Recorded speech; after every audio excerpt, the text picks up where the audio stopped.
সুপ্রিয় দর্শক, আসসালামু আলাইকুম।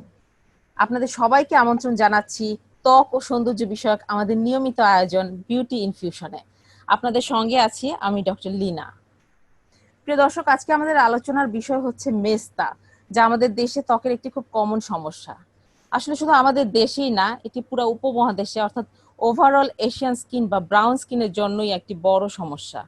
আর যেহেতু মেস্তা হয়ে থাকে মুখের ত্বকে, তাই স্বাভাবিকভাবেই এটি খুব সহজেই আমাদের চোখে পড়ে এবং এর যথেষ্ট অ্যাস্থেটিক গুরুত্ব রয়েছে। কারণ মেস্তা একজন ব্যক্তির সৌন্দর্য এবং আত্মবিশ্বাসের মাত্রাকে অনেকটাই ক্ষতিগ্রস্ত করে থাকে। এ কারণে দেখা যাচ্ছে যে মেস্তার আধুনিক এবং উন্নত চিকিৎসা পদ্ধতিগুলো ধীরে ধীরে ব্যাপক জনপ্রিয়তা পাচ্ছে। প্রিয় দর্শক, এই মেস্তা বিষয়ে আলোচনা করার জন্য আজকে আমাদের সাথে আমন্ত্রিত অতিথি হিসেবে উপস্থিত রয়েছেন এই উপমহাদেশের দুজন বিখ্যাত অ্যাস্থেটিক ডার্মাটোলজিস্ট। চলুন তাদের সঙ্গে পরিচিত হওয়া যাক। আমি প্রথমেই পরিচয় করে দিচ্ছি ডক্টর অভিষেক দে। উনি অ্যাসোসিয়েট প্রফেসর হিসাবে কর্মরত রয়েছেন কলকাতা ন্যাশনাল মেডিকেল কলেজে। এছাড়া উনি associate editor, Indian journal of dermatology, assistant editor, journal of cutaneous and aesthetic surgery, member of SIG lasers and honorary secretary of skin allergy research সোসাইটিতেও দায়িত্ব পালন করছেন। ডক্টর অভিষেক দের ৬৭টির মতো জার্নাল পাবলিকেশন এবং প্রায় ২১টি বুক চ্যাপ্টার্সের অথরশিপ রয়েছে। এছাড়া উনি ভারত এবং ভারতের বাইরে বিভিন্ন দেশে অসংখ্য একাডেমিক অ্যাচিভমেন্ট অর্জন করেছেন। ডক্টর অভিষেক দে, আপনাকে আমাদের অনুষ্ঠানে স্বাগত জানাচ্ছি। খুব ভালো লাগলো আপনার সাথে জয়েন করে আজকে। ধন্যবাদ। আমাদের সাথে আরো রয়েছেন আমাদের দেশের অত্যন্ত পরিচিত এবং স্বনামধন্য aesthetic dermatologist professor doctor Zinat Meraj Swapna. Doctor Zinat Meraj Swapna বর্তমানে সিনিয়র কনসালটেন্ট হিসাবে ইউনাইটেড হসপিটালে কর্মরত রয়েছেন। প্রফেসর জিনাত মেরাজ, আপনাকেও স্বাগত জানাচ্ছি আমাদের অনুষ্ঠানে। অনেক ধন্যবাদ আপনাকে। আজকে যেহেতু আমাদের আলোচনার বিষয় হচ্ছে মেস্তা, তাই আমি প্রথমেই জানতে চাচ্ছি প্রফেসর জিনাত মেরাজের কাছে যে আসলে মেস্তা রোগটি কি এবং সাধারণত কি কি কারণে মেস্তা হয়ে থাকে। মেস্তা আসলে একটা রোগ বলবো না, মেস্তা একটা ডিসকালারেশন বলতে পারি আমরা, যেটার অনেকগুলি কারণ আছে। এই ডিসকালারেশনটা বেশিরভাগ সময় দেখা যায় মহিলাদের বেশি হয়। উভয় জেন্ডার হতে পারে, পুরুষ মহিলা নির্বিশেষে হতে পারে, কিন্তু মহিলাদের বেশি হয়। তারও কিছু কারণ আছে। আর যেটা হলো যে এটা যেহেতু মুখে হয়, তো কথায় আছে যে প্রথম দর্শন পরে গুণ, মানে প্রথমে মানুষ দেখে মানুষকে পছন্দ করে। মুখে যদি একটা কালো দাগ থাকে, অন্য মানুষের নজরটা প্রথমেই গিয়ে ওই দাগের উপরে পড়ে, যার ফলে যার মুখে দাগ হয়েছে সে অনেক নিজেকে অনেক ছোট মনে করে, অনেক ল্যাক অফ সেলফ কনফিডেন্স হয়, সেলফ এস্টিম হয়। সেগুলো একটা সমস্যা। সেটাকে সোশ্যাল একটা প্রবলেমে পরিণত হয়, প্লাস একটা সোশ্যাল স্টিগমা হয়, ডিপ্রেশন হয় পেশেন্টদের। তো যেটা আমি বলছি যে এটা মেস্তাটা যেটা হয় সেটা হলো যে আমাদের ত্বকে কিছু কোষ আছে যেগুলি কিছু পিগমেন্ট বা একটা কালো রং যদি বলি, একটা পিগমেন্ট তৈরি করে। সেটা হলো, সেই কোষগুলির নাম হলো কেরাটিনোসাইটস। তো যেসব অংশে মুখে, যেসব অংশে শরীরের অংশে রোদের রশ্মি বেশি লাগে, ধরেন আমাদের খোলা অংশ মুখটা, হ্যাঁ, মুখে চিকসে বা কপালে বা নাকের উপরে, এইসব জায়গায় অনেক রোদ লাগে। সো রোদের এক্সপোজারে, আমরা যখন রোদে যাই, রোদের এক্সপোজারে আমাদের যে কালো কণাগুলি আছে, কালো কোষগুলি আছে, মেলানোসাইটস গুলি স্টিমুলেটেড হয়ে এগুলি কিছু কিছু কিছু এদের স্টিমুলেটেড হয়ে ওরা করে কি, কিছু সিক্রিশন হয় ওদের ইয়ে থেকে, কোষগুলি থেকে, যেগুলিকে বলি আমরা প্লাজমিন, যেটা একটা এনজাইম প্লাজমিনোজেন অ্যাক্টিভেটরকে অ্যাক্টিভেট করে। হ্যাঁ, এই এনজাইমটা যখন কেরাটিনোসাইটকে স্টিমুলেট করে, তাহলে অনেকগুলি নতুন করে অনেকগুলি মেলানিনের তৈরিটা অনেক বেশি বাড়িয়ে দেয়। একটা মেলানোসাইটস করে কি, একটা মেলানোসাইটগুলি, আমাদের ত্বকের দুইটা লেয়ার থাকে, একটু নিচের দিকে থাকে মেলানোসাইটগুলি, ওগুলি থেকে এই মেলানিনগুলি ট্রান্সফার্ড হয় টু দ্য কেরাটিনোসাইট। এই কোষগুলিতে উপরের দিকে গিয়ে এগুলি সব জমে। যার যত মেলানিন জমে অত ওর দাগ পড়ে। আর যেসব জায়গায় রোদের রশ্মি পড়ে, সেগুলি যে বিভিন্ন মেকানিজমকে যে অ্যাক্টিভেট করে, ধরেন এখানে যে ব্লাড ভেসেলস আছে ওগুলিকে অ্যাক্টিভেট করে, ওখানে যে আমাদের দুই স্তরের মধ্যে যে লেয়ারটা আছে, বেসমেন্ট মেমব্রেন জোন, ওখানে যে কিছু ওখানে কিছু এই মেলানোসাইটস গুলি কিছু নিচের দিকে পড়ে যেতে চায়, নিচের দিকে পড়ে গেলে একটা খুব কঠিন একটা মেস্তার মধ্যে পরিণত হয়, যেটা ডার্মাল মেস্তা বলি আমরা। সেটাকে আমরা ট্রিটমেন্ট করতে আমাদের কষ্ট হয়, দূর করা অনেক তারপর কঠিন হয়ে যায় যেটা। অনেক কঠিন হয়ে যায়। অনেকগুলি উপরের এপিডার্মাল ফ্যাক্টরস আছে, অনেকগুলি ডার্মাল ফ্যাক্টরস আছে, সবকিছু মিলেই আমাদের মেস্তাটা মানে এটা তৈরি হয় এবং এটা পারসিস্ট করে, অনেকদিন থেকে যায়। কি কি কারণে সাধারণত এগুলো হয়ে থাকে? আপনি তো একটা বললেন যে সূর্যরশ্মির প্রভাবে হচ্ছে, এছাড়া সাধারণত মেস্তা হওয়ার জন্য আর কি কি কারণ থাকতে পারে? আরেকটা বড় কারণ হলো যে হরমোনস। আমাদের মেয়েদের মেস্তা বেশি হয় ছেলেদের তুলনায়। মেয়েদের মধ্যে একটা হরমোন থাকে, হ্যাঁ, এস্ট্রোজেন নামে একটা হরমোন থাকে, এস্ট্রোজেন প্রজেস্টেরন। এস্ট্রোজেন যেটা করে, এস্ট্রোজেন প্রজেস্টেরন নর্মালি আমাদের মেয়েদেরকে একটা একটা নর্মাল লেভেল যখন থাকে, আমাদের ত্বকের মসৃণতা, ময়েশ্চার বা আমাদের একটা গ্লো বা ভালো লুক একটা দেয় এস্ট্রোজেনের নর্মাল লেভেলে। কিন্তু যদি মাত্রা অতিরিক্ত এস্ট্রোজেন আমাদের শরীরে আমরা গ্রহণ করি, তখন আমাদের ওই যে বেসমেন্ট মেমব্রেনের কথা বললাম, সেই বেসমেন্ট মেমব্রেনের কোলাজেন গুলিকে ডিস্ট্রয় করে ফেলে, যার ফলে এই যে বেসমেন্ট মেমব্রেনের উপরে যে কোষগুলি ছিল, কালো কোষগুলি ছিল মেলানোসাইট, ওগুলি সব ভিতরে পেন্ডুলাস মেলানোসাইট হিসেবে নিচে পড়ে যায়। সো এটা একটা এস্ট্রোজেন। আর একটা হলো যে আমরা যেটা জানি যে অনেক কিছু অনেক over the counter fairness cream, সবাই দাগ হলে ফেয়ারনেস ক্রিম লাগাতে চায় বা এমনিও ফর্সা হতে চাইলে ফেয়ারনেস ক্রিম লাগায়।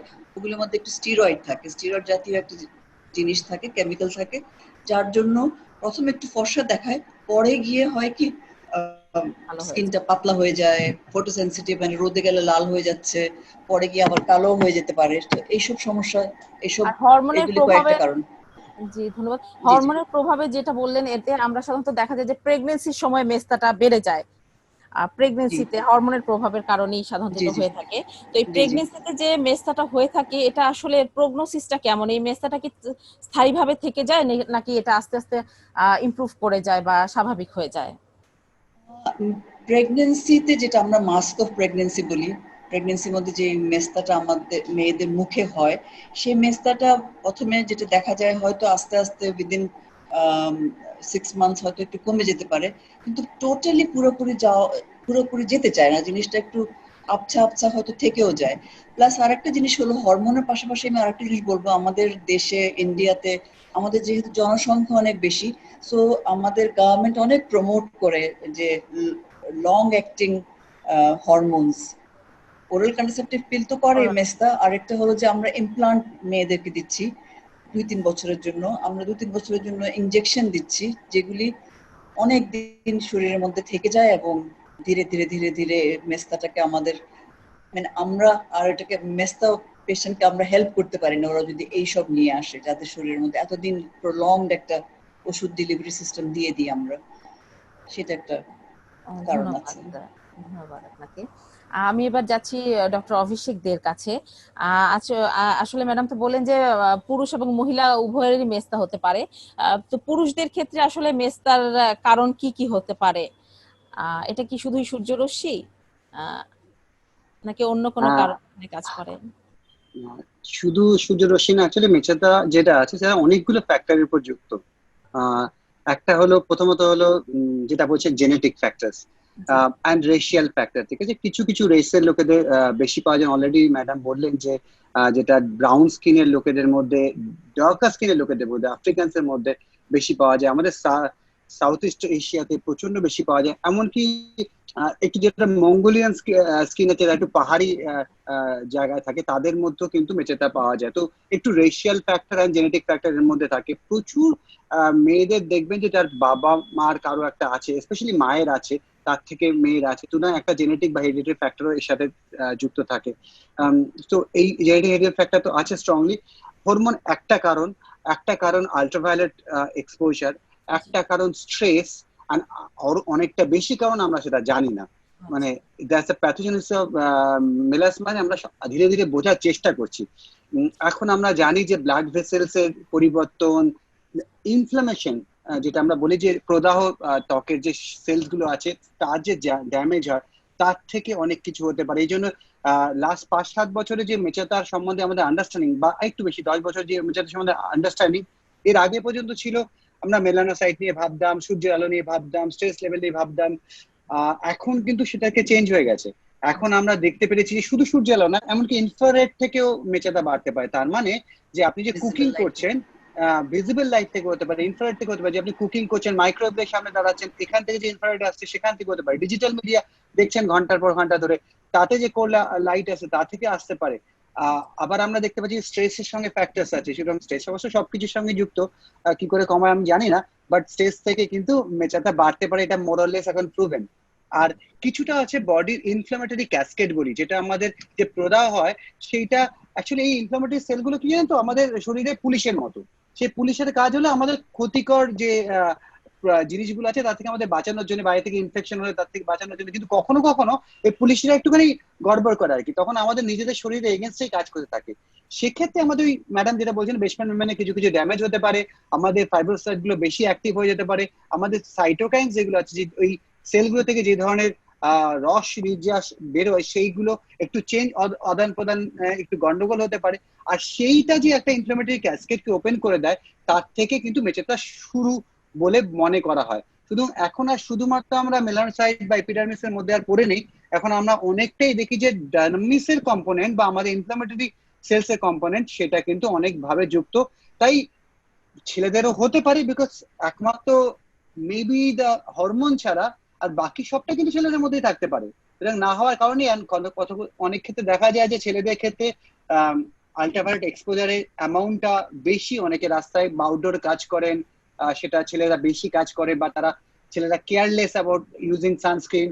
এই সমস্ত ব্যাপারটা কিন্তু শো করে যে ছেলেদের মধ্যে না হওয়াটা অস্বাভাবিক না, বাট হ্যাঁ ছেলেদের মধ্যে হয়তো পরিমাণে বা যতজন মেয়ের হয় ততজন ছেলের হয় না, বিকজ অফ দ্য ইস্ট্রোজেন হরমোনের ওভার অ্যাক্টিভিটির জন্য ফিমেলদের।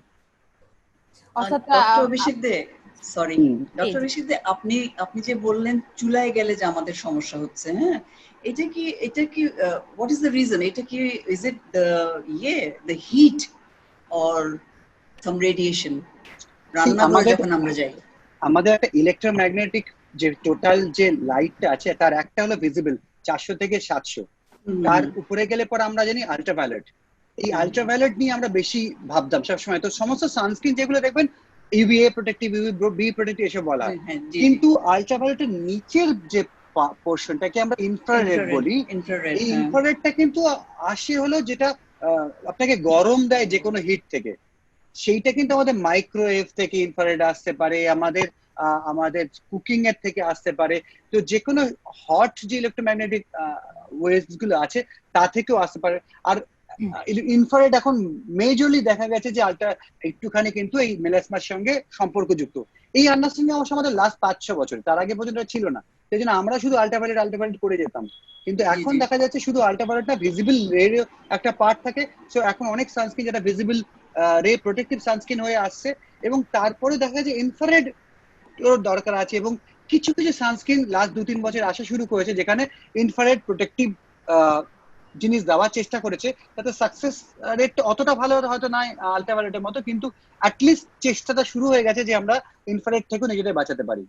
আর সবচেয়ে বেশি আমাদের কি অ্যাডভাইস থাকবে যে লেডিজরা ধরেন আজকাল আমাদের দেশের ইন্ডিয়া তো সব জায়গায় they are working in corporate offices and all, তো ওরা সারাক্ষণ অনেক লাইটের মধ্যে থাকে, ডাইরেক্ট লাইটের মধ্যে থাকে। Should they be wearing sunscreens when they are in the অফিসে, তারপর বাসায় যখন লাইটের মধ্যে থাকে তখন কি ওদের সানস্ক্রিন লাগানো উচিত? আপনার অ্যাডভাইসটা কি হবে? সো আমার অ্যাডভাইস হবে যে সানস্ক্রিন কথাটাই ভুলে যেতে, it's UV screen. Okay, UV screen, UV light is everywhere. যদি ঘরের মধ্যে বসে থাকেন, যদি দেখছেন যে আপনার যেটা সাদা লাইট দেখি আজকাল যে সিএফএল ল্যাম্প, তার মধ্যে কিছুটা হলেও আপনার কিন্তু আল্ট্রাভায়োলেট আছে। মেজরলি আপনার ডিজিটাল যে মিডিয়া ইউজ করছেন তাতে, ল্যাপটপে বসছি, এটা আমাদের দর্শকদের জন্য খুব দরকারি একটা কোয়েশ্চেন। এটা কেন জানেন তো, মানে এখানে কোল্ড লাইট আসে, দেখুন অনেকটা সূর্যগ্রহণের মতো ব্যাপার। সূর্যগ্রহণের সময় কি হয়, যেহেতু হিট থাকে না, আমরা অনেকক্ষণ পর্যন্ত আল্ট্রাভায়োলেট এক্সপোজ করে ফেলি। এবার হয়তো এই ডিজিটাল গুলোতে অনেকটাই আল্ট্রাভায়োলেট কম থাকে, কিন্তু যে কিছুটা পরিমাণে আল্ট্রাভায়োলেট আসে সেটা আমরা অনেকক্ষণ ওভার এক্সপোজ করি এবং খুব কাছাকাছি ডিস্টেন্স থেকে।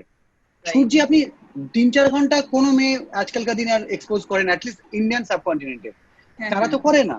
কিন্তু এই ডিজিটাল মিডিয়াতে 6 ঘন্টা 7 ঘন্টা স্ক্রিন টাইম খুব আমবাদ, খুব খুব বেশি লোকের মধ্যে দেখা যায় যে এই জিনিসটা আছে। সুতরাং ডিজিটাল মিডিয়া একটা মেজর প্রবলেম।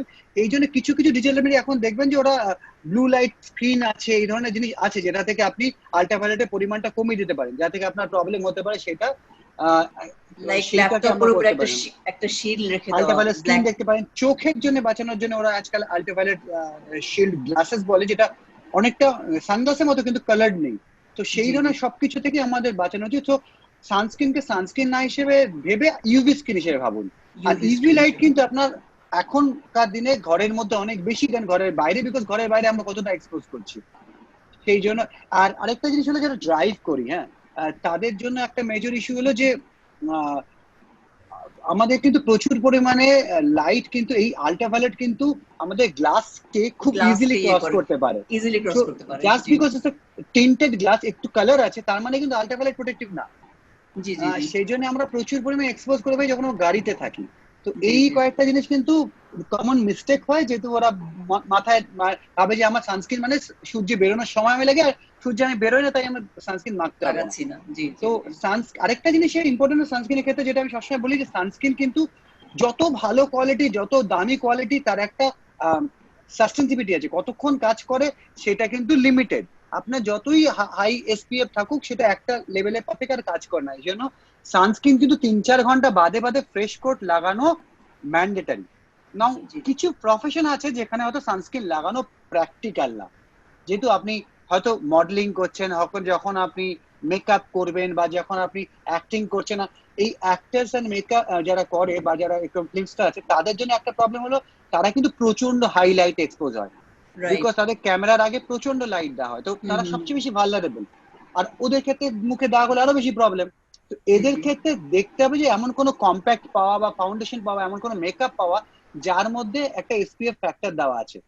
যদি সানস্ক্রিন ইউজ না করতে পারে অ্যাটলিস্ট ওদের মেকআপে যেন সান প্রোটেকশন থাকে। ধন্যবাদ আপনাদের দুজনকে। আসলে সানস্ক্রিন সম্পর্কে এবং সূর্যরশ্মির প্রভাব সম্পর্কে অনেক কিছু জানলাম, যেটা মেস্তা ঘটিয়ে থাকে। এছাড়া আরো কিছু ব্যাপার জানলাম যে আসলে মেস্তা নিয়ে দেখা যাচ্ছে প্রতিনিয়তই গবেষণা হচ্ছে এবং মেস্তা নতুন নতুন অনেক কারণও বের হচ্ছে। তো সেই হিসাবে সে অনুযায়ী যদি চিকিৎসা ব্যবস্থা আরো উন্নত হয় বা উন্নত হতে থাকে তাহলে হয়তো মেস্তা থেকে আমাদের মুক্তি পাওয়া সম্ভব হতে পারে। তো ধন্যবাদ। আমি আরেকটা ব্যাপার আপনাদের সাথে একটু জানতে চাচ্ছি যে আমরা দেখতে পাই যে একজন মেস্তা রোগী ডার্মাটোলজিস্টের কাছে আসার আগেই তারা বিভিন্ন ধরনের হোম রেমেডি বা বিভিন্ন কমার্শিয়ালি অ্যাভেলেবল যে সমস্ত রং ফর্সাকারী ক্রিম পাওয়া যায় সেগুলো তারা ব্যবহার করে থাকে। তো এই ক্রিমগুলো ব্যবহার করার ফলে তাদের ত্বকে এক ধরনের ক্ষতিকর প্রভাব পড়ে। তো আমি আসলে জানতে চাচ্ছি যে আপনারা কি ধরনের ক্ষতিকর প্রভাব পেয়ে থাকেন এবং এগুলা কিভাবে আসলে দূর করা সম্ভব বা এই বিষয়ে পরামর্শ জানতে চাচ্ছি আপনাদের কাছ থেকে। জি অভিষেক, অ্যাকচুয়ালি আপনি বলেছেন একটু কিছুটা মেনশন করেছেন যে বেসিক্যালি এই ফেয়ারনেস ক্রিমের নামে যেটা একটা কথা তো আমি বলতে চাই যে ফেয়ার ইজ নট বিউটিফুল, মানে এই কথাটা একটা মাথা থেকে it's very racist comment. Basically fairness cream বিক্রি করা itself is a very very racist. তো সেইটা একটু আমাদের মাথায় রাখতে হবে। মানে আমাদের দেশে বা পশ্চিমবাংলা বা ওই বাংলায় যে বাংলাদেশে এইসব জায়গায় যেভাবে বিক্রি করতে পারে, আপনি কোনোদিন দেখবেন না যে আফ্রিকান কান্ট্রিতে কেউ ফেয়ারনেস ক্রিম বিক্রি করতে পারে, because they are proud of their colour. দেখা যায় যে বেশি হচ্ছে। আর ফেয়ারনেস ডাজন্ট মিন বিউটিফুল। বরঞ্চ এই ফেয়ারনেস ক্রিমের নয় লোকে নিজেকে আরো ক্ষতি করে ফেলে চামড়ার, এবং তার সেই ক্ষতি অনেক সময় অপূরণীয় হয়ে যায়, আমরা সেটাকে আর ভালো করতে পারি না। এবার ফেয়ারনেস ক্রিমে কি থাকে? ম্যাক্সিমাম ফেয়ারনেস ক্রিমে কিছুই না, এটা moisturiser. It's just a bluff, এটা জাস্ট একটা মিথ্যে কথা। সুতরাং সেরকম ফেয়ারনেস ক্রিম বছরের পর বছর লোক ইউজ করতে, একটা ময়েশ্চারাইজারকে, মামুলি ময়েশ্চারাইজারকে, তাতে খুব একটা ক্ষতি ছিল না। কিন্তু এখন সেটা অ্যাটলিস্ট ইন্ডিয়াতে, আমি জানি না ডক্টর জিনাত বলবেন বাংলাদেশে কি অবস্থা, ইন্ডিয়াতে লাস্ট 10-12 বছর ধরে দেখা গেছে যে স্টেরয়েড অ্যান্ড হাইড্রোকুইনন এই দুটো ওষুধের মিক্সচারকে ফেয়ারনেস ক্রিম বলে চালিয়ে দেওয়ার প্রচন্ড চেষ্টা চলছে, ঠিক আছে? এবং এটা খুব সিরিয়াস অফেন্স, এবং অনেক অনেক রকম আমরা এখানে সোশ্যাল কমিটমেন্টের চেষ্টা করেছি। বলিউড আমাদের যে এখানে ফিল্ম ইন্ডাস্ট্রি তাদের অনেকে আমাদের সাথে দৌড়েছেন বা পার্টিসিপেট করেছেন অ্যান্টি ফেয়ারনেস স্কিম রানের জন্য। আমরা তাদের সবাইকে শুভেচ্ছা বা তাদের সবাইকে আমরা থ্যাঙ্কফুল। তার ফলে কনসিয়াসনেস বেড়েছে এবং খুব রিসেন্টলি একটা 40 বছর ধরে একটা ব্র্যান্ড চলতো ইন্ডিয়াতে ইউনিলিভার্সের, সুপ্রিম কোর্ট তাকে রুল করে ফেয়ারনেস কথাটা হাঁটাতে বলেছে তার নাম থেকে, because it's a racist comment. So that is a very nice thing which is going on. কিন্তু বুঝতে হবে যে এই মোমেটাজোন কন্টেনিং বা ক্লোবিটাজল কন্টেনিং যে স্টেরয়েড কন্টেনিং ক্রিম, এইগুলো অ্যাবসলিউটলি আনএথিক্যাল লাগানো, এবং তার থেকে একটা নতুন কন্ডিশন আমাদের উপমহাদেশেই পাওয়া যায়, অ্যাটলিস্ট ইন্ডিয়া থেকে প্রচুর reported, that is called topical steroid damage or dependent face. So এই বাংলাদেশ থেকেই মানে পশ্চিমবাংলা থেকে রিপোর্টেড হয়েছে, এবং পরবর্তীকালে দেখা যাচ্ছে ইন্ডিয়া, পাকিস্তান, শ্রীলঙ্কা, নেপাল, বাংলাদেশ সব জায়গায় বোধহয় এরকম জিনিস আকছার ঘটে থেকেছে। তাতে স্কিনের অ্যাবসলিউট ক্ষতি হয়ে যায়, আমরা তাতে স্কিন পাতলা হয়ে যায়, স্কিনের রক্তনালী বেরিয়ে যায়, প্রচন্ড খারাপ খারাপ অ্যাকনি হতে পারে, রোজেশিয়া হতে পারে, ঘা ঘা মতো হয়ে যেতে পারে। সুতরাং এই টপিক্যাল স্টেরয়েড ড্যামেজে ফেসের যে কত রকম ক্ষতি করে বা চুলদারি গজিয়ে যেতে পারে, তার কত যে খারাপ দিক আছে সেটা বলে শেষ করা যাবে, সেটা বলতে গেলে আমাদের সারাদিন লেগে যাবে আজকে। তো সেই পার্টটা ছেড়ে দিলাম। আরেকটা ক্ষতিকর দিক আছে hydroquinone. Now most of the fairness কি আমি জানি না বাংলাদেশের কথা আবার বলো, কিন্তু ইন্ডিয়াতে যে ক্রিম চলে সেটা 4% এর কাছাকাছি হাইড্রোকুইনন থাকে। এই ক্রিমও বহুদিন ধরে ব্যবহার করা কমপ্লিটলি আনএথিক্যাল, বা এটাকে বিক্রি করা উইদাউট প্রেসক্রিপশন অলসো আনএথিক্যাল। সেইটা হয়ে চলেছে, এবং তা লাগানোর ফলে এক ধরনের পিগমেন্টেশন হয়, আমরা একে ওক্রোনোসিস বলি। এই ওক্রোনোসিসটা হলো একদম মেচেটার চেয়ে অনেক বিচ্ছিরি দেখতে এবং অনেক ক্ষতিকর একটা ব্রাউন কালার, ব্ল্যাক কালারের পিগমেন্টেশন। মেলাসমার কিন্তু ট্রিটমেন্ট আছে, বাট অক্রোনোসিস একবার হয়ে গেলে ভগবান ভরসা, তারপর সারানো খুব ডিফিকাল্ট, প্রায় না সম্ভব না বললেই চলে। যারা যারা দর্শকদের বলবো, যারা যারা এরকম ফেয়ারনেস ক্রিমের নামে বা মেচেদার নামে ওটিসি প্রোডাক্ট কিনছেন, ডাক্তারবাবুর সঙ্গে কথা না বলে, স্কিন ডাক্তারের সঙ্গে কথা না বলে ওটিসি প্রোডাক্ট কিনে মেচেটা সারানোর চেষ্টা করছেন, আপনারা খুব ভুল করতে পারেন, এবং সেই ভুলে কিন্তু পরবর্তীকালে ডাক্তারবাবুরা যত চেষ্টা করবে তাকে ঠিক করা কিন্তু মুশকিল হয়ে যাবে। Doctor Abhishek, there is one problem, একটা প্রবলেম আছে কি জানেন, আমাদের দেশে, ডক্টর জেসমিন আমার সঙ্গে একমত হবেন, আমাদের দেশে আমরা আমাদের স্টোরস গুলিতে, বিউটি স্টোরস, ডিপার্টমেন্টাল স্টোরস গুলির মধ্যে আমরা স্কিন শাইন, স্কিন লাইট, এগুলি অল মেড ইন ইন্ডিয়া, এগুলি আমাদের ভর্তি, সবাই স্কিন শাইন, স্কিন লাইট লাগায়, তার মানে this is Kligman's formula basically. So দাদা, I am very conservative about using Kligman's formula. Kligman's formula আমি কেন কনজারভেটিভ, বিকজ আমি একবার Kligman ফর্মুলা যদি লিখি, আমার প্রেসক্রিপশন ফলো করে পেশেন্ট 1 বছর লাগায়, 2 বছর লাগায়। তো আপনার কি মনে হয় as a dermatologist, I am sure এখানে অনেক ডার্মাটোলজিস্ট দেখছেন, do you think we should revisit Kligman's formula? Definitely, but একটা জিনিস বলতে হবে, ক্লিগম্যান ফর্মুলার ক্লাস 1 লেভেল অফ এভিডেন্স 1975 में ক্লিগম্যান এক্সপেরিমেন্ট করেছিল, যেভাবে এক্সপ্লেন করেছিল ওটা কমপ্লিটলি আনএথিক্যাল। ওরা ব্ল্যাক প্রিজনারদের উপরে টেস্টিং করেছিল, হুইচ ওয়াজ ভেরি ব্যাড, এবং তার ফলে সেটা খুব ক্ষতিকর ভাবে, এটা খুব আনএথিক্যাল টাইপ অফ, কিন্তু তারা যে কোয়ালিটির এভিডেন্স করতে পেরেছিল, বিকজ ইট ওয়াজ আনএথিক্যাল, সেই রকম এভিডেন্স এই যুগে বিল্ড করা খুব ডিফিকাল্ট। সেই জন্য এখনো Kligman evidence wise is very high. কিন্তু একটা জিনিস দেখতে পাচ্ছি, ক্লিগম্যান কিন্তু আমাদের দেশে একটা স্কেডিউলড এজ ড্রাগ, তার মানে এইটাকে কখনোই প্রেসক্রিপশন ছাড়া বিক্রি করা যেতে পারে না। এবার তাই বলে বিক্রি হতো না বা হচ্ছে না তা না। এবার এই স্কিন লাইট যেটা কথা বলছেন, সেই পার্টিকুলার ব্র্যান্ডটা অফকোর্স ইন্ডিয়াতে একটা মানে স্টিগমা ছিল, এরকম আরো অনেক ব্র্যান্ড আছে, যা স্পেশাল স্কিন লাইট একটা মেজর ব্র্যান্ড, যেটা প্রায় থ্যাঙ্কফুলি সমস্ত ডার্মাটোলজিস্টদের চেষ্টায়, আমাদের বলিউডের সমস্ত স্টারদের নিয়ে we had marathon run everything to develop consciousness, এখন তার সেলস 90% ডাউন হয়ে গেছে। So possibly they are finding better other markets যেখানে ওরা ডাম্প করতে পারে এই প্রোডাক্ট গুলো।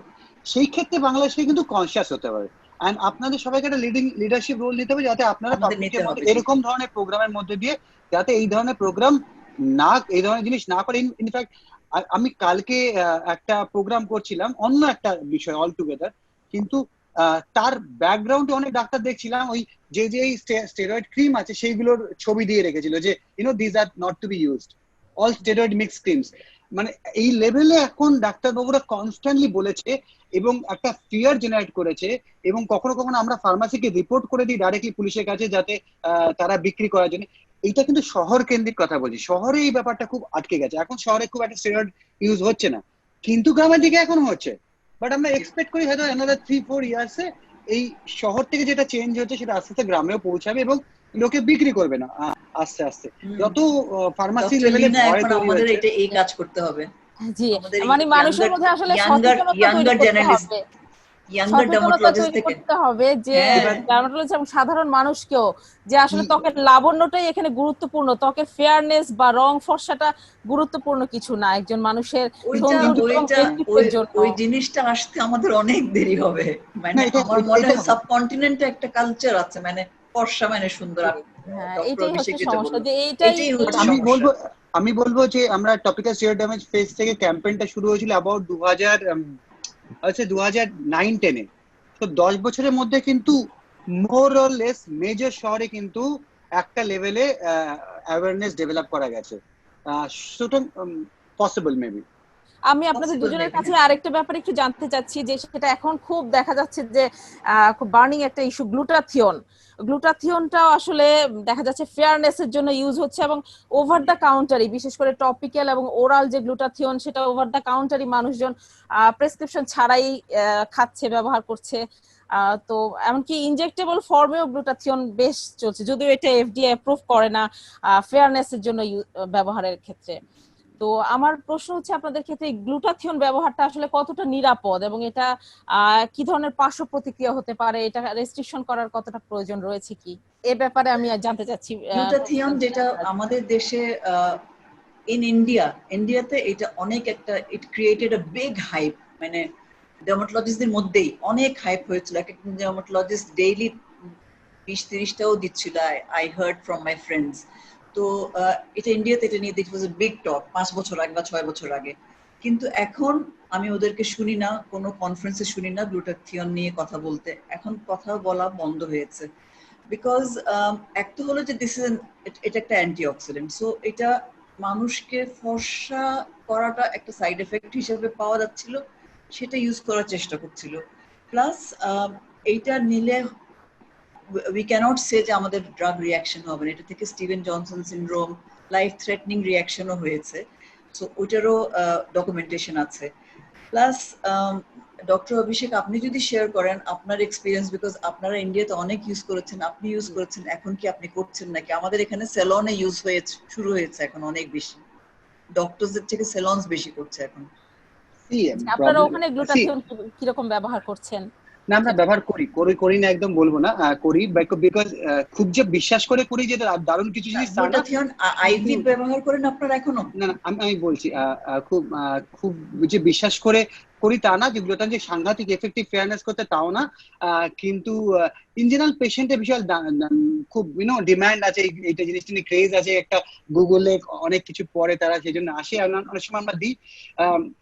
এটা একটা অ্যান্টিঅক্সিডেন্ট ইন জেনারেল, একটা শর্ট টার্ম ইউজের জন্য এটা খুব ক্ষতিকর না, সো কখনো কখনো দেওয়া যেতে পারে। কিন্তু কয়েকটা জিনিস বুঝতে হবে, যে 1 নম্বর হলো যে গ্লুটাথিয়ন ফর এস্থেটিক ইউজ সেভাবে অ্যাপ্রুভ না। 2 নম্বর হলো আইভি ইউজটাকে যেখান থেকে প্যারেন্ট দেয়, যেটা ফিলিপাইন্স থেকে এটা এসেছিল, অ্যাকচুয়ালি ফিলিপাইন্স থেকে মেজর পেপার যেগুলো এসেছিল গ্লুটাথিয়নে, সেখানেও ব্যান করে দিয়েছে। ইউএস এফডিএ আর ইউরোপ তো কোনোদিন তার পারমিশন দেয়নি ফর আইভি ইউজ, অ্যান্ড ধীরে ধীরে ইন্ডিয়াতেও এটা মোরালেস ব্যান্ডই হয়েছে। কেউ কোনো সেলুনস পার্লারে একবার লুকিয়ে করে হয়তো, বাট ইন জেনারেল কোনো ডার্মাটোলজিস্ট করে বলে রিসেন্ট টাইমে আমি শুনিনি। সো আইভি ইউজ খুব কম, যদি অ্যাট অল কোনো ডাক্তার করে থাকে সেটা খুব must be rare. In general সেটা করলেও সে অ্যাকচুয়ালি লুকিয়ে চুরি করছে, বাট খুব বেশি যে তারা ইয়ে করে না। কিন্তু ওরাল ট্যাবলেট যেটা আপনি চট করে আমাজন বা অন্য ধরনের কোনো ইয়ে থেকে কিনে খাচ্ছে লোকজন, সেটা more or less ineffective. Why it's ineffective? Because আপনি যেই স্টমাকে গেল আর এটা অ্যাবজর্ব হলো, যেটা ফাস্ট মেটাবলিক হয় লিভারে, তাতে এটা ইনএফেক্টিভ হয়ে যায়। কারণ গ্লুটাথিয়ন ওরাল ট্যাবলেট খেয়ে খুব কিছু লাভ হয় না। একটা সাবলিঙ্গুয়াল প্রিপারেশন আছে, either spray form or lozenges forms, সেই ধরনের প্রিপারেশন যদি অ্যাভেলেবল, আমি জানি না বাংলাদেশে আছে কিনা, সেই ধরনের প্রিপারেশন কিন্তু কিছুটা হলে কাজ করে। ইন জেনারেল আমি যেটা দিই, হ্যাঁ কখনো vitamin C and glutathione 3 to 6 মান্থসের জন্য দিই পিপল মোর অর লেস, যারা একটুখানি নিজেরা ডিমান্ড করে। More then actually prescribe medicine sometimes patients wants, and যখন পেশেন্ট ওরকম ক্রেজি থাকে তো নেওয়ার জন্য তারা অনলাইন আজেবাজে জিনিস নেওয়াচ্ছে, উই সামটাইমস রাইট কি okay you take this one, I know this is a better one, সেই হিসেবে দেওয়া হয়। কিন্তু এর এফেক্টিভনেস বা জিনিসটা খুবই ডাউটফুল, খুব যে হাতি ঘোড়া কিছু কাজ করে না। বিকজ আমি প্রায় 2012-13 সাল থেকে লিখি, বা আমরা আইভিও দিয়েছি, মার্জিনাল, মানে 6 মাস আর 7 মাস ব্যবহার করার পর তো একটু কিছুটা চেঞ্জেস হলো। যেভাবে ফিলিপাইন্স থেকে ক্লেম করা হচ্ছিল পৃথিবীর আর কোনো দেশে তাকে রেসিপ্রোকেট করতে পারেনি। যে যে যে ডাক্তারবাবুরা করেছিল তারাও পরবর্তীকালে পেপারে দেখিয়েছে যে খুব মার্জিনাল চেঞ্জেস ইন, কিন্তু বাই দ্যাট টাইম এটা একটা ক্রেজ হয়ে গেছে পাবলিকের মধ্যে, সেজন্য খুব ডিফিকাল্ট এই মুহূর্তে দূর করা। বাট ডাক্তারদের মধ্যে আমার মনে হয় ধীরে ধীরে ওইটা সীমিত হয়ে যাচ্ছে। কমে গেছে, অলরেডি ইন্ডিয়াতে কমে গেছে। আসলে এতক্ষণ আমরা কি কি ব্যবহার করা অনুচিত সে বিষয়ে কথা বললাম, তবে মেডিকেল ট্রিটমেন্ট অর্থাৎ মেস্তাতে লাগানোর জন্য এবং খাওয়ার জন্য আসলে আপনারা কি ধরনের ওষুধ প্রেসক্রাইব করে থাকেন? দেখুন, মানুষ টু মানুষ ডিফার করে। কেউ ক্লিকম্যান ফর্মুলা যেমন বলেছিলেন কিছুদিনের জন্য করলেও 2 থেকে 3 সপ্তাহের জন্য ইউজ করার কথা ক্লিকম্যান ফর্মুলা, আর এখন আমরা মডিফাইড ক্লিকম্যান ইউজ করি যেখানে খুব হাই কনসেন্ট্রেশন হাইড্রোকুইনন থাকে না, 2% এর মধ্যে হাইড্রোকুইনন থাকে। আর যদি স্টেরয়েডস ইউজও থাকে তাতে সেটা লোয়ার প্রোটিন, যেমন ফ্লুসিনোল এই ধরনের স্টেরয়েড ইউজ করে, নট লাইক মোমেটাজল ক্লোবিটাজল এই ধরনের স্টেরয়েড ইউজ করে না, বা অরিজিনাল বিটামিথোজন সেই ধরনের স্টেরয়েড আর ইউজ করা হয় না, which is a potent steroid. ফ্লুসিনোলের মতো মিড পোটেন্ট বা লো পোটেন্ট স্টেরয়েড ইউজ করা হয়। তো করলে পর কিন্তু ইন জেনারেল আমি ক্লিকম্যান খুব একটা ইউজ করি না, because we have a better quality drugs now, more effective drugs now, at least oral medicine তো খুবই effective। তো আমার favorite to go drug is basically something called tranexamic acid। সেই tranexamic acid আমি প্রায় 2013 সাল থেকে, আমি বলছিলাম ডক্টর জিনের সঙ্গে কথা হচ্ছে 2012-13 সাল থেকে tranexamic acid আমি লিখি।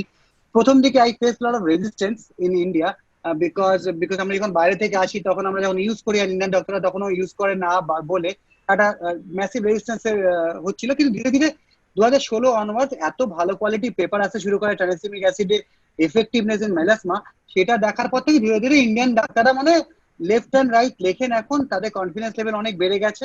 এবং ওরাল ট্রান্সেমিক অ্যাসিড পসিবলি এখন তো main strain of treatment of melasma হয়ে গেছে। কিন্তু এখানে একটা সতর্কতা বলবো যে আমাদের পশ্চিমবাংলা বা বাংলাদেশ আমি এক্সপেক্ট করি যে একটা ওভার দ্য কাউন্টার ওষুধ কিনে নেওয়ার অভ্যাস আছে।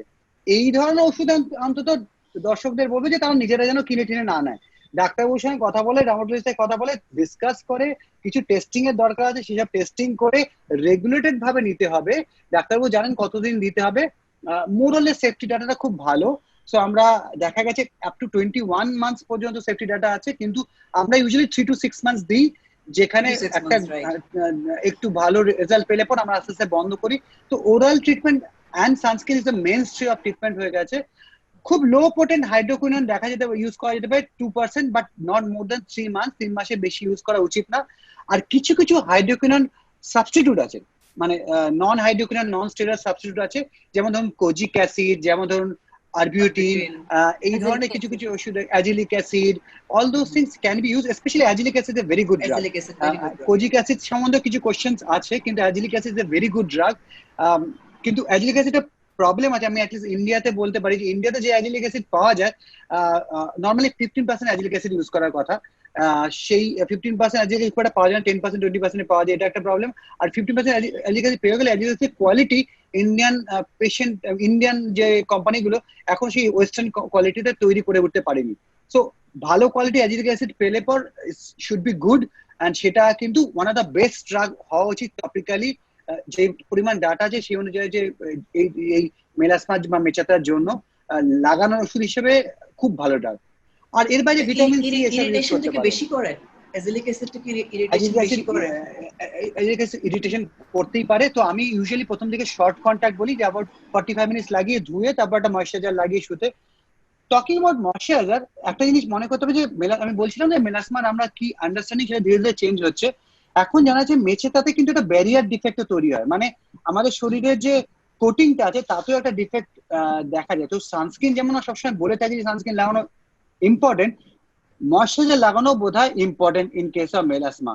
সো এই একটা জিনিস এখন নতুন কনসেপ্ট এসেছে যে আমরা ব্যারিয়ার ডিফেক্টটা রিপেয়ার করতে হবে মেলাসমার জন্য।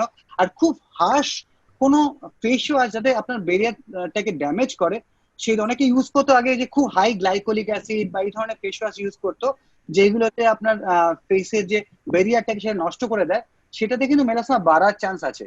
তো সেই ক্ষেত্রে আমরা দেখতে পাই যে খুব লাইট জেন্টেল ক্লেন্সার যেন ইউজ করে, যাতে আমাদের ব্যারিয়ার ফাংশনটা ইনট্যাক্ট থাকে।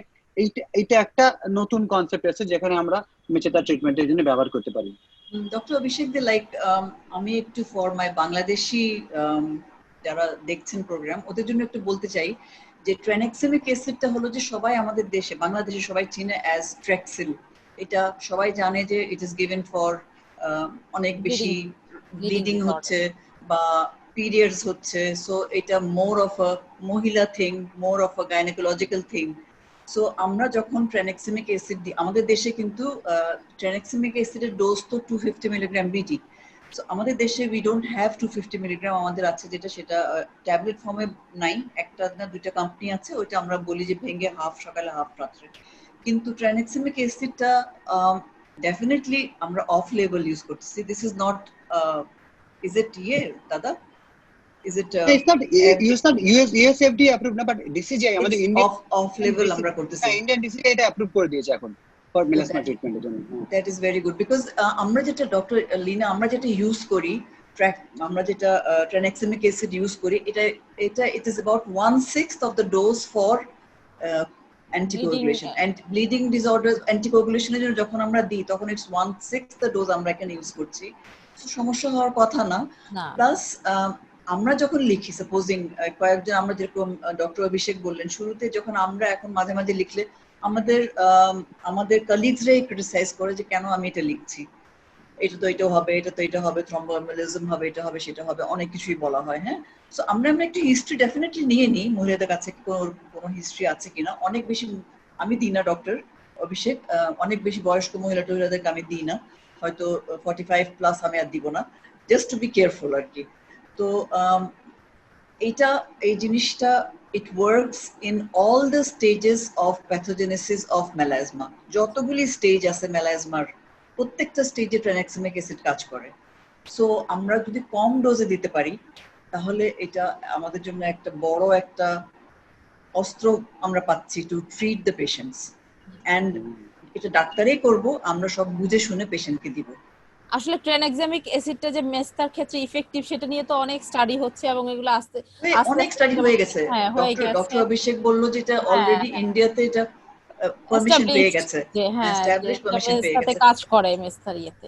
1980s থেকে দেওয়া হচ্ছে, এটা 1980s থেকে দেওয়া হচ্ছে। আমরা বলি লেভেল অফ এভিডেন্স হয় যে কোনো কোয়ালিটি, তো this is a class 1 level of evidence, মানে মেটা অ্যানালিসিস अवेलेबल আছে, এর চেয়ে বেটার কোয়ালিটি এভিডেন্স হয় না। সুতরাং এখন এটা নিয়ে খুব তর্ক বিতর্ক করে লাভ নেই, because it's one of the best treatment at this moment যেটা আমাদের জন্য अवेलेबल আছে। মোটামুটি এস্টাবলিশড একটা ট্রিটমেন্ট এটা মেস্তার ক্ষেত্রে। আচ্ছা, যাই হোক, এবার মেডিকেল ট্রিটমেন্ট থেকে আমরা একটু প্রসিডিউরাল ট্রিটমেন্টের দিকে আসি। মেস্তার ক্ষেত্রে সাধারণত বিভিন্ন ধরনের প্রসিডিউরও করা হয়ে থাকে, গ্র্যাজুয়ালি এগুলা বেশ জনপ্রিয় হচ্ছে, লেজার করা হয়ে থাকে। তো আমি আপনাদের দুজনের কাছে জানতে চাচ্ছি, আপনারা একজন একজন করে একটু বলবেন। প্রথমে প্রফেসর জিনাত মেরাজ, আপনি বলবেন যে আপনারা কি ধরনের প্রসিডিউর সাধারণত করে থাকেন মেস্তার জন্য। আমাদের ত্বক যেটা হলো সেটা হলো টাইপ 4 স্কিন, আমাদের মেলানোসাইটস অনেক বেশি, সো আমাদের কোনো কিছু কিন্তু বেশি অ্যাগ্রেসিভ করা উচিত না on the skin, because that will be stimulating the melanocytes or injuring the epidermis, ওইটা আমাদের করা উচিত না। সো আমরা যেটা করি, প্রথমে যখন একটা পেশেন্ট মেস্তার নিয়ে আসে তখন কিছু ওষুধ আমরা শুরু করি, লাইক উই গিভ কিছু ফর মাইসেলফ, আমাকে যদি জিজ্ঞেস করেন হোয়াট আই ডু ইজ, আমি কিছু কম্বিনেশন করতে চেষ্টা করি, লাইক আমি হয়তো অ্যাজিলিক অ্যাসিড দিলাম, অ্যাজিলিক অ্যাসিডটা হয়তো ডক্টর অভিষেকের মতন আমি বলি যে হাফ এন আওয়ার 1 আওয়ার রেখে ধুয়ে ফেলতে। তারপর যে কোনো একটা ইনিশিয়ালি যদি খুব বেশি আপসেট থাকে পেশেন্ট, বা পেশেন্টকে আমি একটু কনভিন্স করার জন্য হয়তো 6 উইকস অর 8 উইকস আমি হাইড্রোকুইনোন অ্যাড করি, যে হাইড্রোকুইনোনটা প্রথমটা এজিলেকটা ধুয়ে হাইড্রোকুইনোনটা লাগাতে। তারপরে করে কি হাইড্রোকুইনোনটা আমি বন্ধ করি, বন্ধ করার পরে I put them on kojic acid বা আরবিটিন বা ভাইটামিন সি সিরাম, ওরকম টাইপের কিছু একটা সিরাম দিয়ে ওদেরকে লাগাতে বলি। আর আরেকটা জিনিস ডক্টর অভিষেক, আপনি এটা করেন কিনা জানি না, কিন্তু আমি যেটা করি সেটা হলো যে পেশেন্টদেরকে, ডক্টর লিনাও তো শি উইল আন্ডারস্ট্যান্ড, পেশেন্টরা করে কি, ডক্টরসরা বলে যেখানে যেখানে মেস্তা আছে ওখানে ওখানে ওষুধ লাগাতে, যার ফলে হয় কি ওখানে ইরিটেশন হয়, ওখানে লাল হয়, ওখানে আবার পিআইএইচ হয়, পোস্ট ইনফ্ল্যামেটরি হাইপারপিগমেন্টেশন হয়।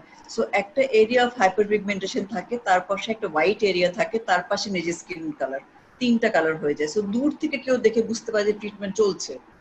সো আমি যেটা করি পেশেন্টদেরকে আমি বলি যে হোয়াট এভার ইট ইজ, আমরা যে ওষুধগুলো দিচ্ছি, রেটিনয়েক অ্যাসিড দিই, পাইজিলিক অ্যাসিড দিই, প্লিজ এগুলি তো একটু হালকা করে পিল করে, মুখটা ইভেন আউট করে অ্যান্ড রিজুভিনেটও করে। অ্যান্টি এজিং হিসেবে তো ইউজ হয়, রেটিনয়েক অ্যাসিড তো অ্যান্টি এজিং হিসেবে অনেক প্রুভেন একটা ড্রাগ, রেটিনলস। সো আমি পেশেন্টদেরকে চোখ বাদ দিয়ে বা অ্যাঙ্গেলস অফ দ্য মাউথ বাদ দিয়ে বা এইসব ফোল্ডস বাদ দিয়ে পুরো মুখেই লাগাতে বলি, ইভেনলি লাগাতে বলি। অ্যান্ড অলওয়েজ পেশেন্টদেরকে বলি সময় কম লাগান, নো ওয়ারিজ, তাড়াতাড়ি ভালো হওয়ার দরকার নেই, this is not an emergency, আস্তে আস্তে ভালো হবেন। অ্যান্ড এইভাবে পেশেন্টদেরকে একটু কাউন্সিলিং করতে হয় বেশি। আচ্ছা, এটা করলাম, এটা করার পর যদি সেই পেশেন্টটা ভালো না হয়, তাহলে পেশেন্টকে আমি যেটা করি সেটা হলো যে I go for some chemical pills, superficial chemical pills গুলি করি। তো কেমিক্যাল পিলস এর মধ্যে অনেকগুলি পিলস আছে, like you can go for glycolic acid pill, doctor Abhishek আপনি শুনছেন, or we can go for যদি পেশেন্ট অনেকগুলি ম্যান্ডেলিক, অনেক ফ্রুট পিলস আছে, ম্যান্ডেলিক অ্যাসিড পিল, তারপর আরো অনেকগুলি পিল আছে, এগুলি আমরা উই ট্রাই দ্য পিলস, প্রত্যেক মাসে একবার করে উই ট্রাই দ্য পিলস। হ্যাঁ, তো পিল করার পরে যেটা পেশেন্টদের সবসময় বলি আমরা যে তারপর স্ট্রিক্ট সানস্ক্রিন অ্যাডিয়ারেন্স, বিকজ আমরা তো একটু ইনজুরি করছি। আর পেশেন্টকে তারপর এক মাস পরে পেশেন্ট আসলো, কিছুটা কমলো, কিছুটা সুপারফিশিয়ালি উঠে গেল, ওষুধটা ভালো পড়ে গিয়ে ওষুধটা ভালো পেনিট্রেট করে, সবকিছু মিলে we try. First step is medicines, second step is combining medicines and chemical peels. এই দুইটা করছি আমরা। আচ্ছা, পিআরপি বা মাইক্রো নিডলিং এগুলা কি করছেন মেস্তার চিকিৎসা? আমি পিআরপি আমি মাইক্রো নিডলিং কখনোই করি না ফর মেলাজমা বা মেস্তা, আমি কখনোই করি না, একবারও করি নাই। বিকজ আমার যেটা মনে হয় সেটা হলো যে, ডক্টর অভিষেক আপনি আপনার ওপিনিয়নটা দিবেন, আমার যেটা মনে হয় যে মাইক্রো নিডলিং যদি আমি এখানে করি তাহলে I am ইনজুরিং the epidermis and it's going till the basement membrane, ওখানে সব মেলানোসাইটস। তো আমি কেন আমি এটাকে ইয়ে করব, ইরিটেট করব। সো মাইক্রোনিডলিং আমি কোনো সময় করি না। আরেকটা কি বললেন আপনি, মাইক্রোনিডলিং এন্ড পিআরপির কথা বলেছেন? পিআরপি না, পিআরপি আমি ফর ইয়ে করি না, মেস্তার জন্য পিআরপিও আমি করি না। পিআরপি আমি করি ফর রিজুভিনেশন, গ্রোথ ফ্যাক্টরস গুলোকে কাজে লাগানো হয় ফর রিজুভিনেশন, স্কিনটা ভালো থাকে, ইয়াং থাকে, রিজুভিনেটেড হয়, অ্যান্টি এজিং হয়, কিন্তু মেস্তার জন্য আমি করি না। এই ব্যাপারে ডক্টর অভিষেক যদি আপনার কিছু যোগ করেন, আপনি আপনার অপিনিয়ন বলবেন, প্রসিডিউর আপনি করে থাকেন বা এগুলোর কার্যকারিতা। অ্যাকচুয়ালি আমাদের কাছে যখন পেশেন্ট আসে মোরলেস তারা তো অলরেডি কিছু ক্রিম টিম লাগিয়ে এসছে। সো আমি যে খুব ওয়েট করি যে আমি কবে আবার একটা স্টেপ 2 মাস বাদে, আর আমাদের পেশেন্ট অত ধৈর্য নেই সত্যি কথা বলতে কি, তো তারা একটা ইমিডিয়েট চায় তারা কিছু বেনিফিট হতে। সেই জন্য আমি I usually start with chemical peel for first session only, may not be first day but first ভিজিটে আমি প্ল্যানটা বলে দিই যে আমরা কি করে যাব। and I usually ask for 6 to 8 sessions of chemical peel. Now chemical peel এর মধ্যে সবচেয়ে স্ট্রং ডাটা যেটা অ্যাভেলেবল আছে সেটা হলো গ্লাইকোলিক অ্যাসিড। সেটাতে মানে মেলাজমাতে glycolic acid more than proven role আছে। আর আমি পার্সোনালি আরেকটা পিলে খুব রেজাল্ট পাই, that is TCA peel. I get very good result with TCA pill, especially একটা স্প্যানিশ পিল আছে স্কিনটেকে ইজি টিসিএ বলে, that has very good quality evidence on melasma. তো সেই ধরনের টিসিএ পিলসে আমি খুব ভালো রেজাল্ট পাই। তো আমি more prone to do that peels, আর সেই জন্য পিলস তো মোরালেস আমি ফার্স্ট সেশনই করতে শুরু করে দিই পেশেন্টের সাথে, কেন no point in wasting more time because it's huge impact on quality of life of the patient. আর তারপরে যদি আপনি 2-3টে সেশনে কিছুটা 2 মাসে ইমপ্রুভমেন্ট দিতে পারে না, তাহলে patient sticks to you. You know, people understand that okay, ঠিক আছে আমার 30% 40% ইমপ্রুভমেন্ট হচ্ছে, I can stick with the doctor. So if you start annexation, start doing the chemical pills, it will give you improvement for sure in 2 to 3 months. এরপরে কাজটা আরো কঠিন, because আপনি 6 মান্থসে হয়তো আপনি 60-70% অফ দ্য এপিডার্মাল পিগমেন্টেশন কমিয়ে দিলেন, there will be dermal pigment and refractory melasma, কিছু কিছু at least 20-30% of your people will be still unhappy, they need some more improvement. এই পেশেন্ট গুলোর জন্য things can be tried. There are certain documentation about PRP injection on the melasma, honestly আমি খুব একটা করি না, বাট ইন জেনারেল স্কিন রিজুভিনেশনের জন্য derma roller বা মাইক্রোনিডলিং বা পিআরপি করা যেতে পারে, বাট সেটা অন্য ইস্যু, সেটা টেক্সচারাল বেনিফিট করে সেটা হয়তো, কিন্তু ইন জেনারেল মেলাসমাতে ট্রিটমেন্ট হিসেবে বলা উচিত না। বাট কিউসিজ ইন্ডিয়াক লেজার করতে পারেন, that is quite commonly done this days. তো আমরা এখন বেস্ট টু বেস্ট কিউসিজ ইন্ডিয়াক লেজার করা হয়। তো যেটা করা হয় যে আমি যেটা দেখি যে কিছু জুনিয়র্স যখন করে কিউসিজ ইন্ডিয়াক লেজার, তাদের কয়েকটা জিনিস মিস্টেক্স করে, সেটা বাংলাদেশে না হয় সেজন্য আমি একটু বলতে চাই আর কি, যে খুব হাই পাওয়ার লেজার কিন্তু হাইপার কিউসিজ লেজার যেটা আমরা ফর ফ্রিকেলস আর লেন্টিজেন্স ইউজ করছি সেরকম ইউজ করার কোনো দরকার নেই। It should be very low power, আমরা বলি লেজার টোনিং মোড, তার মানে লার্জার স্পট সাইজ মানে 8 মিলিমিটার 10 মিলিমিটার স্পট সাইজ থাকে, আর খুব লো ফ্লুয়েন্সে লেজার টোনিং করার জন্য, সেটাই কিন্তু মেলাসমার জন্য রেকমেন্ডেড। এইটা একটা ভালো ট্রিটমেন্ট। অনেক সময় আমরা ফ্র্যাকশনেটেড লেজার বিম পাই কিউসিজে, সেটা ইউজ করা যেতে পারে। কিছু মডার্ন ওয়েভলেংথ এসে যেটা more effective for vascular component of laser. আমরা বলছিলাম যে মেলাসমার কিছুটা ভাস্কুলার কম্পোনেন্ট আছে, তো কিছু কিছু কিছু কোয়ালিটি সুইচ লেজার এসে যেটা ভাস্কুলার কম্পোনেন্টকে টার্গেট করে, সেটা সামহাউ বিটুইন 595 টু 630 মধ্যে তাদের ওয়েভলেংথটা ভ্যারি করে, সেইগুলো একটা ইম্পিউরিটি মিশিয়ে দেয়, তার ফলে ওরকম ওয়েভলেংথ জেনারেট করতে পারে। ওই ধরনের লেজার যদি কারো থাকে অ্যান্ড যে ভেরি এক্সপেন্সিভ, সেটা ইউজ করতে পারে। পিকো লেজার এসছে, পিকো লেজার যেটা আরো শর্ট ইয়েতে মানে টাইমের মধ্যে দিয়ে লেজার বিমটাকে ডেলিভার করে, পিকো সেকেন্ডস এর মধ্যে আসে। আমরা ন্যানো সেকেন্ড লেজারের কথা বলতাম এতদিন কিউসিজে, কিন্তু ওটা পিকো সেকেন্ডস লেজারের মধ্যে যেটা ডেলিভার করতে পারে, সেই ধরনের লেজারে কিন্তু আরেকটু ভালো রেজাল্ট আসতেও পারে। So that's all hypothesis which is coming in last 3-4 বছরের মধ্যে। ইন্ডিয়ান আমি প্রচুর পেশেন্টকে করি, হয়তো 20% অফ মাই পেশেন্ট যাদেরকে আমি কিউসিজ লেজার করি, বাট কখনোই অ্যাজ এ ফার্স্ট লাইন না, it's more of A last line of treatment, যেখানে আমি আমার ওরাল ট্রিটমেন্ট হয়ে গেছে, টপিক্যালস হয়ে গেছে, ডিজিজটা স্টেবল হয়ে গেছে। খুব ইম্পর্টেন্ট যে অ্যাক্টিভ মেলাসমাতে দুম করে লেজার যেন না করে বসে কেউ। লেট দ্য ডিজিজ স্টেটেল, তার জন্য ট্রানেক্সমিক অ্যাসিড দেওয়া, সানস্ক্রিন ইউজ করা, ম্যান্ডেটরি 3-4 মাস ওয়েট করুক, তাড়াহুড়ো না করা, কেমিক্যাল পিল করুক, যতটা এপিডার্মাল পিগমেন্টেশন কমে যায়। ওয়েন দ্য ডিজিজ ইজ স্টেটেল, যদি মনে হয় যে কিছু ডার্মাল মেলানিন এখনো রয়ে গেছে, সেইটুকুকে ডিজিজ ইজ স্টেবল, সেখানে কিন্তু কিউসিজ লেজার করা যেতে পারে। এবং সেটা দেখার জন্য আমাদের দেশে খুব আমরা ডার্মাটোস্কোপ ইউজ করি, আমি জানি না বাংলাদেশে কতটা হয়, কিন্তু ডার্মাটোস্কোপ ইজ এক্সেলেন্ট ডিভাইস, যেখানে আমরা জানতে পারি যে এপিডার্মাল পিগমেন্টেশন আস্তে আস্তে কমে এসেছে, it's more of A dermal pigmentation. সেই ক্ষেত্রে কিন্তু আমরা এই ধরনের কিউসিজ লেজারকে ট্রাই করতে পারি যে রেসিডুয়াল পিগমেন্টকে সরানোর জন্য। এটা কি করে কিউসিজ লেজার? বেসিক্যালি এটা ভাইব্রেশন করে পিগমেন্টের মধ্যে, আর ভাইব্রেশন করার ফলে ওই পিগমেন্ট গুলো ছোট ছোট টুকরোতে ভেঙে যায়। তখন আমাদের বডির যে লিম্ফ্যাটিক্স এন্ড বডির যে ম্যাক্রোফ্যাজ সিস্টেম, সেইগুলো আস্তে আস্তে এটাকে রিমুভ করে দেয়। তার ফলে যেটা হয়তো 3 বছরে যেত, সেটা হয়তো 3 মাসে যাবে, বিকজ ইউ আর অ্যাকচুয়ালি ফেলিসিটিং যে তাড়াতাড়ি ওটা রিমুভ হয়ে যায়। সেই জন্য কিউসিজ লেজারটা হেল্পফুল হতে পারে রেসিডুয়াল পিগমেন্টের জন্য, but not for active melasma disease, সেটা আমাদের মাথায় রাখতে হবে। Doctor Abhishek, I had a question for you. আপনি বললেন that আপনার যখন পেশেন্ট আসে, since they have been to other doctors, আপনি প্রথমে কেমিক্যাল পিল দিয়ে স্টার্ট করেন with tranexamic acid, right? তো এই যে আপনি স্টার্ট করছেন, এটার মধ্যে আপনি যখন patient after the chemical peel বাসায় গিয়ে আরো 2 weeks 3 weeks তখন সে কিছুই লাগায় না? No topicals for the patient?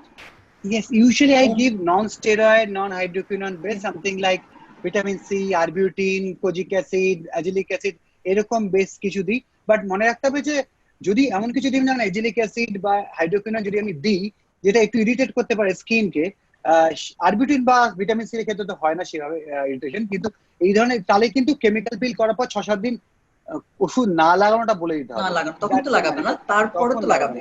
হ্যাঁ, তারপর আবার লাগাতে পারে till he comes for the or she comes for the next visit। What is your experience regarding topical tranexamic acid? We have data of topical tranexamic acid versus injectable transdermal subcutaneous injectable Subcutaneous injection, mesotherapy versus oral transdermal acid, by far oral transdermal is much more effective, by far. There's no comparison. But যদি মনে হয় কোনো পেশেন্টদের কোনো থ্রম্বোএম্বোলিজমের history আছে, SLE আছে, এই ধর বা কার্ডিয়াক ডিজিজ আছে, যাতে আমি দিতে পারবো না ট্রানএক্সামিক অ্যাসিড, সেই বা ব্লিডিং ডিসঅর্ডারস আছে, এই ধরনের পেশেন্টসকে কিন্তু এই সাবকিউটেনিয়াস মেসোথেরাপি বেস ইনজেকশনস বা টপিক্যাল ট্রানএক্সামিক অ্যাসিডের কথা বলা যেতে পারে, because it's better than placebo. So এটা কিছুটা রোল আছে, কিন্তু যেখানে যেখানে ওরাল ট্রানএক্সামিক অ্যাসিড দিতে পারবো সেখানে কিন্তু আই ডোন্ট থিঙ্ক আমাদের টপিক্যাল ট্রানএক্সামিক অ্যাসিড বা ইনজেক্টেবল ট্রানএক্সামিক কোনো রোল আছে কিনা। আরেকটা রিসার্চে it shows in the research that আমার টপ মানে ওরাল ট্রানএক্সামিক অ্যাসিড আমরা 3 মাস 6 মাস দিলাম, তারপর যদি আমরা ডিউরেশন বাড়াই বা ডোজ বাড়াই, it doesn't make any difference, মানে it works within first 3 or 6 months, তারপরে ডোজ বাড়ানো বা ডিউরেশন বাড়ানো তেমন কোনো ডিফারেন্স হয় না। is it like that? না, maybe because খুব হাই কোয়ালিটি লং ডিস্টেন্সের যে ট্রানএক্সামিক অ্যাসিডে খুব বেশি ডাটা নেই, about 2-3 স্টাডিজ অনলি আছে, কিন্তু দুটো আলাদা জিনিস বলছি। একটা হলো মেবি আর এক্সট্রা বেনিফিট দিচ্ছে না, সেটা ট্রু হতে পারে, বাট রেকারেন্সটা প্রিভেন্ট করে। ট্রানএক্সামিক অ্যাসিড কিন্তু কিওর না, আপনি বন্ধ করলে আবার ব্যাক করে আসতে চায়, কিন্তু আপনি ট্রানএক্সামিক যদি লম্বা দিতে পারেন তাহলে কিন্তু হয়তো রেকারেন্সটা প্রিভেন্টেবল। বাট আমরা যেটা ডাক্তাররা ভয় পাই যে এতদিন দিতে কি হবে, you know what can happen to your body, বা পেশেন্টরা ভাবে এতদিন ধরে একটা ওষুধ খাচ্ছি, সেই জন্য আমরা বন্ধ করি। But there are certain data which suggest up to 21 months the drug may be safe. So they have tried 2 years, কিন্তু ওরা বলছে যে it doesn't make much difference after 6 months, মানে 3 to 6 months is the best time to কিন্তু রিকারেন্সটা prevent করে, not like extra benefit পাবে, কিন্তু রিকারেন্সটা prevent করে। বাট ইন জেনারেল আমি দিই না ভাবে, আমি 3 থেকে 6 মাস দিই, আবার পরে দরকার হলে আবার শর্ট কোর্সে মানে 3 মাস বা 2 মাসে আবার অ্যাড করে দিই। It's always work. এরকম না কোনো একটা আমরা বলি যে এটা অ্যাকশনটা বন্ধ হয়ে যায়, মানে একবার যদি হয়ে আবার যদি পরে 6 মাস বাদে বা 2 বছর বাদে রিকারেন্স হচ্ছে, আপনি আবার যদি ট্রানএক্সামিক অ্যাসিড দেন, it still works, right? Yeah, with the gap, yeah. রিকারেন্সের ব্যাপার যখন আসলে এই বিষয়ে আমি একটু জানতে চাচ্ছি যে আসলে মেস্তা এত চিকিৎসার পরেও দেখা যায় যে মেস্তার ক্ষেত্রে রিকারেন্সটা খুবই কমন এবং খুব ফ্রাস্ট্রেটিং এটা। তো আমি আসলে জানতে চাচ্ছি এত বেশি রিকারেন্স মেস্তায় কেন হয়, এবং এটা প্রিভেনশনের জন্য বা প্রতিরোধের জন্য আসলে আপনাদের কি পরামর্শ? প্রথমত দেখুন, রিকারেন্স তো হবেই, একটা পার্ট হলো এটা জেনেটিক্স, যেটা genetics is strong genetics and hormone. দেখুন, জেনেটিক্স আমরা বদলাতে পারবো না, হরমোন আমরা বদলাতে পারলেও বদলাবো না, বিকজ এই হরমোনটা আপনার জন্য ভালো হরমোন, যেটা ইস্ট্রোজেন হরমোন মেয়েদেরকে মেয়ে সুলভ বানাচ্ছে, আপনাকে সুন্দর দেখতে বানাচ্ছে। একটা হয়তো তার ক্ষতিকর পার্ট হচ্ছে, বা আপনার বনে ক্যালসিয়ামকে ধরে রাখতে সাহায্য করছে, আমরা ইস্ট্রোজেনকে বন্ধ করবো কেন? সুতরাং সেটা আমরা তো করছি না, তার ফলে তার রেকারেন্সের চান্স থাকবে, বিকজ দ্য মেজর 2 ফ্যাক্টর তো নন চেঞ্জেবল। আদার ফ্যাক্টরস লাইক আমাদের টাইরোসিন তো শরীরের মধ্যে আছেই, সো ওইটা তো কন্টিনিউয়াসলি কাজ করছেই, ওইটাও কাজ করছে। সুতরাং বন্ধ হয়ে যাবে বা রেকারেন্স হয়ে যাবে না যতক্ষণ না পর্যন্ত একটা পার্টিকুলার এজে কি মেলাসমা গায়েব হয়ে যেতে পারে, just because your hormonal changes. অনেকের ক্ষেত্রে দেখা যায়, দেখবে অনেক পিসি মাসি অনেকে বলছে আমার মাসির তো চলে গেছে একটা বয়সের পর, সেটা যেতে পারে because you attend menopause and your hormone changes, তারপরে কিন্তু সেটা নিজে থেকেও গায়েব হয়ে যেতে পারে।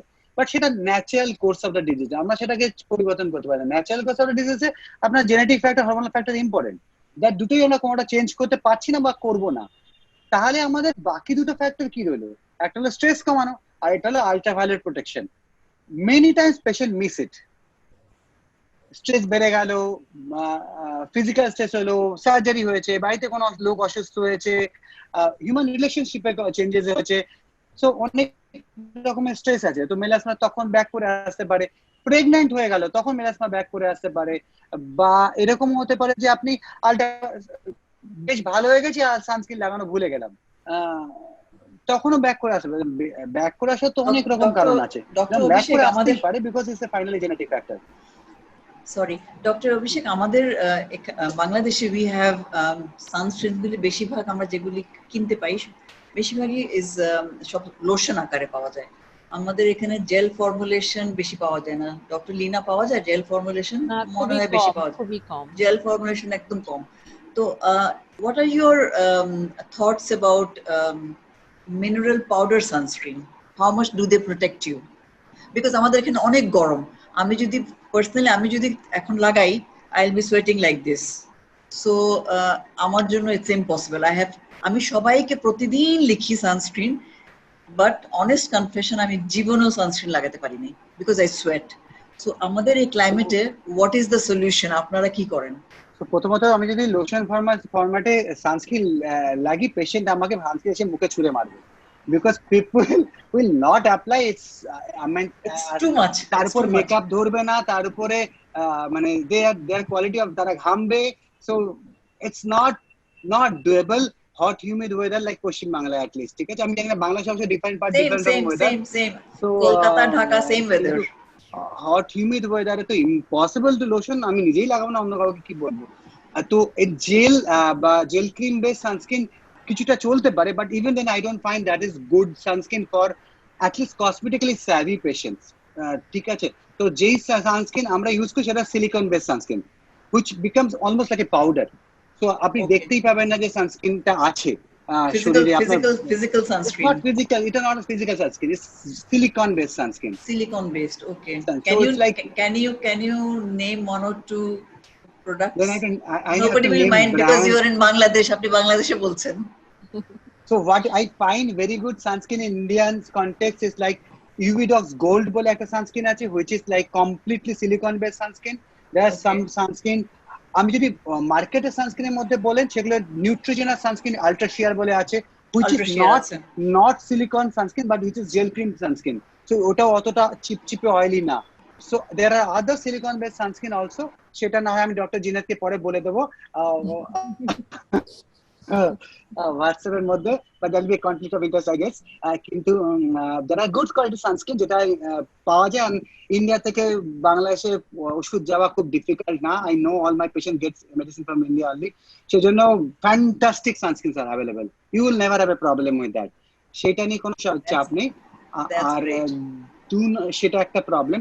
আর talking about the mineral sunscreen, that has a different role all together. Now sunscreen একটা major part of the sunscreen is basically এখন মেলাসমার জন্য যেটা আমরা বলি যে তাতে ইনফ্রারেড প্রোটেকশন থাকা দরকার। সেই ক্ষেত্রে দেখা যাচ্ছে যে আয়রন অক্সাইড সেখানে অ্যাড করা থাকে। আমরা ইউজুয়ালি বলি যে টিন্টেড সানস্ক্রিন যেগুলো থাকে, সেই সানস্ক্রিন গুলো কিন্তু ইনফ্রারেড প্রোটেক্টিভ কিছুটা হলেও হতে পারে। সো আয়রন অক্সাইড থাকলে পর সেই সানস্ক্রিন ইউজ করা যেতে পারে। আরেকটা ফিজিক্যাল সানস্ক্রিন হতে পারে যেখানে টাইটানিয়াম অক্সাইড বা এই ধরনের আছে, জিঙ্ক অক্সাইড থাকে, সেটাকে আমরা ফিজিক্যাল সানস্ক্রিন বলি। না ফিজিক্যাল সানস্ক্রিনের প্রবলেম আছে, ফিজিক্যাল সানস্ক্রিন একটু হোয়াইটিশ, কসমেটিক লুকে একটা প্রবলেম হয়। However, now আমাদের এখানে একটা ইন্ডিয়ান একটা পাওয়া যায় Z block, which is not used in India much, honestly. Oh really? So maybe used, but it's not even 1% of the market. So India te kichu physical sunscreen pawa jay, somehow they manage to make it micronized zinc oxide and micronized titanium dioxide, যেটা whitish টিনটা খুব বেশি ছাড়ে না। তো আমি নাম বলতে পারি La Shield Fisico. This is sunscreen which is a physical sunscreen, যেটাতে কোনো it's like you don't I use, and it's for especially people like যাদের sensitive skin. If you are using তাহলে তো it should be very good. It's like আমি বেশি atopic বলে আমার খুব sensitive skin, eczema prone skin, সেই জন্য আমাকে ইউজ করতে হয় physical sunscreen. So I use La Shield Fisico or Sunpro Soft. All those products are like completely physical sunscreen. তাতে কিন্তু খুব কিছু ঘামঘামও হয় না, because this is still gel cream based আর এখানে কোনো কেমিক্যাল নেই। So it can't cause reaction to you, it's just a physical barrier. Thank you Lina, আমাদের কাজে লাগলো। হ্যাঁ অবশ্যই ধন্যবাদ। আসলে মেস্তা প্রতিরোধে সানস্ক্রিনের গুরুত্ব অপরিসীম বলা যায়।